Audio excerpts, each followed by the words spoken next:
Hey guys, it's Kevin, and this is going to be another movie review. And this movie I'm going to be reviewing, I really was not looking forward to. But the movie I'm going to be reviewing is Home, the new DreamWorks movie Home, and the only DreamWorks movie we get this year, which I find kind of interesting. And the reason is because DreamWorks has been going through a lot of problems lately. I mean, while How to Train Your Dragon 2 was very successful critically, it had a lot of it failed at the box office, as did Mr. Peabody and Sherman. DreamWorks has just been tanking while their movies have been getting better, them as a company, they've gone like way down, and this movie's the perfect example of that. This is the only movie that's coming out this year from DreamWorks, and I really was not looking forward to this. I mean, was hoping that maybe DreamWorks would give us something that we didn't see in the trailers, but the cast overall, it just seemed really not like, no, I don't want to watch this.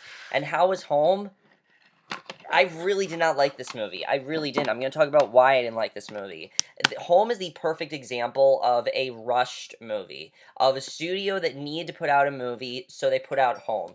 And I don't think the studio cared about this movie. I don't think they cared about what happened in this movie. I just don't really think the studio cared. I mean, the trailer was giving me nothing. The trailer was giving me nothing interesting, and this movie is not interesting. But let's get to the plot of Home, which honestly is kind of interesting. Because basically there are these things called the Gorgs. Basically, they are on the run from their enemy, the Boov, who they are these aliens that have found a new planet to call home, and that is Earth.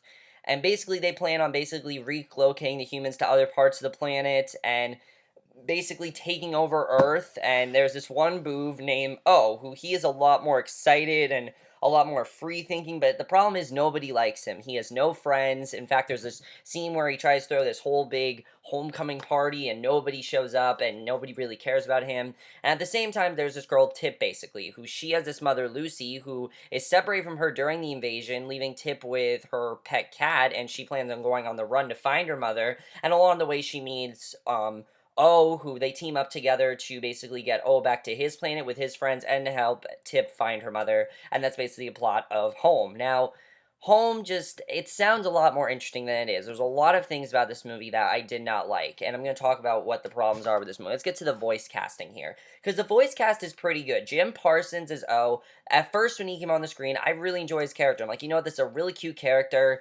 He is just really cute presence overall. However, as his character goes on, he just gets really annoying. I mean, he keeps screwing up so much. He doesn't have proper grammar. He doesn't talk right. He's really annoying, and honestly, at points, it just feels like he was just doing like an alien version of Sheldon. Because I'm not kidding you, O is exactly like Sheldon. He screws up a lot. He's very socially awkward because, Sheldon's really socially awkward. Yeah, he has friends, but they're nerds too. He's really nerdy. He's really smart, and it's basically Sheldon. It's exactly It just seemed like to me that they didn't know who else to cast, so they just casted Jim Parsons because he's so good as Sheldon. So they typecasted him as, oh, it totally seemed like a typecast, and it really did not work whatsoever. And while I really liked his character in the beginning of the movie, as the movie goes on, he just gets really annoying very fast, and you start to care about him a lot less. And towards the end of the movie, and I was kind of upset because I was really enjoying his character. I'm like, you know what, this is a really cute character. But then I'm like, why are we making him so annoying? Because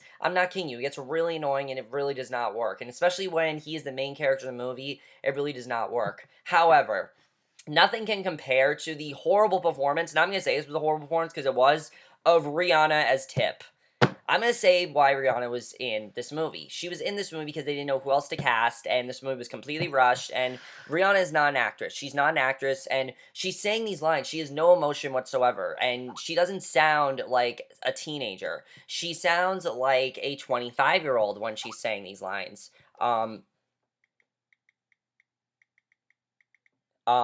she sounds like a 25-year-old when she's saying these lines. I'm not kidding you guys. She does not sound like a 14 to 15-year-old. She sounds like someone who is maybe like, 15, but she does not sound like a 25-year-old at all, and it really does not work whatsoever.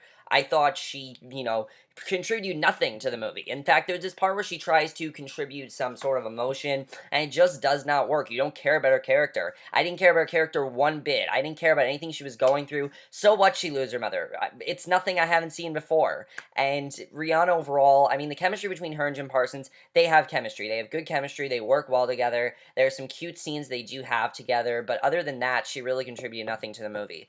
Jennifer Lopez, I really never want to. I don't want to see that name again after The Boy Next Door. I can't watch her again. Is she as bad as she is in The Boy Next Door? No, but does she give anything in this movie? She has nothing to do in this movie. Nothing. The only reason Jennifer Lopez is in this movie is because of the soundtrack, which I will get to. But Jennifer Lopez has nothing to do in this movie, as does Steve Martin. He's the big villain in the movie, and he has nothing to do either. I didn't find his character interesting. I didn't find him intimidating. And the problem is we don't see him enough, so I can't really say anything about his character, and I just didn't find his character interesting at all. He wasn't good in the movie. Um, the directing by Tim Johnson, I thought he did a good job directing it. However, the problem with this movie is that the thing that How to Train Your Dragon 2 and all those other movies had is that it had stuff for adults in there. It had stuff that everyone can enjoy. How to Train Your Dragon 2 was a story that anybody could relate to. This is strictly for kids, and kids, they're going to love this movie. I'm going to say that right now. If you have a young kid, take him to see this movie. Unfortunately, parents, you're not going to enjoy this movie. You're going to be bored out of your mind because the humor's not really that funny. And I'm going to talk about the screenplay in a second, but the directing I thought was okay. He had a good tone throughout it, but the screenplay was really lacking. The screenplay was never that funny. There were so many jokes where I'm just like, why are we making this strictly for kids? Come on, can you give us something, anything that can, that people can relate to? There's nothing really in this movie that I could say that I could relate to. There was no sort of message that I really enjoyed. There's heart to this movie, but when they have the heart in there, it didn't work because the movie's so silly. And I'm not going to take this movie seriously if I don't give a shit about any of the characters, because I'm not kidding you guys when I say I didn't care about a single character. I cared about O at first, but after he got annoying in the second half of the movie, I didn't give a shit about him, and I want him off the screen the second he, started getting really annoying, and I didn't care about him. I really didn't, and it really does not work when you have when you have a really good screenplay. That's what makes a great anime movie, and when you have something that's relatable, that's what really works. This was not relatable at all. It felt rushed, and it just felt like they need to put out a movie, so they put this out. The editing is fine. It's fine overall. The movie does drag on a lot, though. I will say that. This is a 94-minute movie. It should not drag on. It drags on a lot. It gets very lengthy, and it got really boring after a while. Let's talk about the score here. Okay, the score in general is great, but the soundtrack, oh my god. The only reason Rihanna and Jennifer Lopez are in this movie is so they can put songs onto the movie. They basically felt that because Rihanna's in this movie, they need to promote the hell out of her songs, because every one of Rihanna's songs is in this movie. I cannot think of a current song from Rihanna that was not in this movie, and it's ridiculous. And if it's not Rihanna, it's Jennifer Lopez. They are the only two people that sing on the soundtrack. Seriously, get the soundtrack. It's just Rihanna and Jennifer Lopez. It's absolutely ridiculous. It's really stupid, and the only reason they put them in there was so they could sell a good soundtrack. That's the only reason why. They wanted to sell a good soundtrack. They wanted kids to be entertained by them. They know that Rihanna's popular with the kids, which I'm not saying that I don't like her songs, but come on, have a little bit more variety here. I mean, what a good soundtrack does is have a good variety of songs that I can listen to, not the same artist over and over again. What that says to me is that they got lazy. They simply need to put out a soundtrack, and they didn't know what other songs to use, so they used Rihanna's songs, even if they don't work in the movie. Rihanna's songs are not exactly kid-friendly. When you put them in this movie, it just comes across as very awkward. Like, there's a part where they're sitting around and they're talking, and you hear the song Only Girl in the World in the background. What the hell does that have to do with this movie? It has nothing to do with this movie. Rihanna wrote 2 songs for this movie. Use them. Fine. That works. But don't use every song that Rihanna has ever done in this movie. In fact, I'm going to go to the soundtrack to this movie right now and tell you guys how many songs from Rihanna is in this movie. It honestly is ridiculous. I could make a whole video around just this soundtrack and how ridiculous the soundtrack is. By far the worst soundtrack of the year, okay? I'm saying it right now. This is the worst soundtrack of the year. Okay. First song, Toward the Sun, Rihanna. Second song's not Rihanna, Clarence Coffey Jr., whatever. 3, Cannonball. 4, As Real As You Are, Rihanna. 6, Dancing in the Dark, Rihanna. 8 is Feel the Light by Jennifer Lopez. There are only a few songs in here that are not Rihanna and Jennifer Lopez. It is absolutely ridiculous the way they did that. I hate that they did that. It really made me just feel like they got lazy in making the soundtrack and they didn't know what else to do, so they did that. The only plus I can give this movie, besides an okay performance from Jim Parsons, is that it has really good animation. The animation here looks beautiful, the animation's really cool, and the aliens look really good. They're very detailed, the animation looks great. It just seemed like this movie was very rushed. The animation they definitely took their time with. I can tell they took time with their animation. I really like the animation to this movie. If I were to judge it as just animation, it's great, but the screenplay and things like that, it's just so rushed. And the other thing about this movie is that it's nothing original.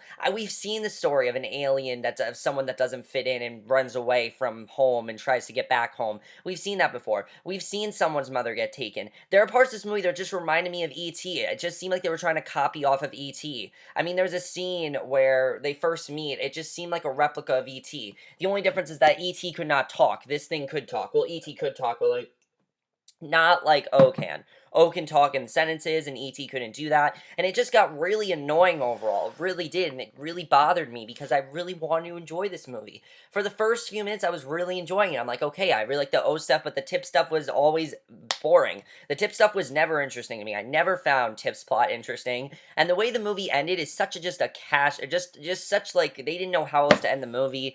And I'm going to talk about the problem that I do have with this movie that I think would actually make this movie more effective, and they should have done it. When O was crushed by that spaceship, I feel like they just should have gone for it. They should have just killed him off. First of all, he was really annoying. He had nothing else to do in the movie. He fulfilled his purpose. Why would you keep him in the movie? I understand Tip and O are supposed to have this bond and everything. That's a kid's movie, but How to Train Your Dragon 2 had a death in there. You could do another death. DreamWorks is famous for doing that.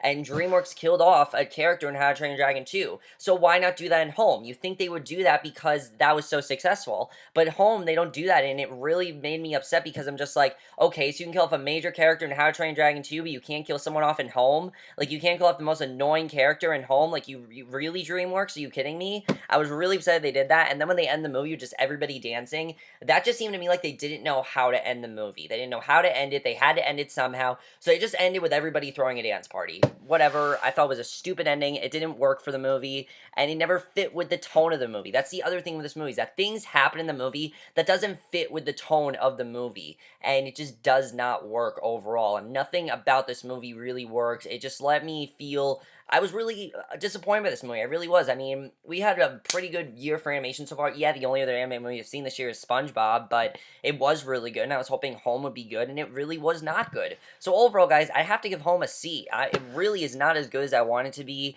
It was really boring. It had some okay dialogue. It had some cute scenes overall. I think kids will enjoy it, but it really was not. It is definitely just for kids. It is not something that anyone else will enjoy. Kids will enjoy it. Everyone else, keep the parents, stay home. This is something where buy the Blu-ray for your kids. Let them watch it. Don't watch it with them because you'll be bored out of your mind. So that's my review of Home. Hope you guys enjoyed. Let me know what you guys saw of this movie. I was really disappointed by this movie. I'll see you guys in my next video, which will be my review for tonight's episode of Outlander. So I'll see you guys for that. Okay, bye.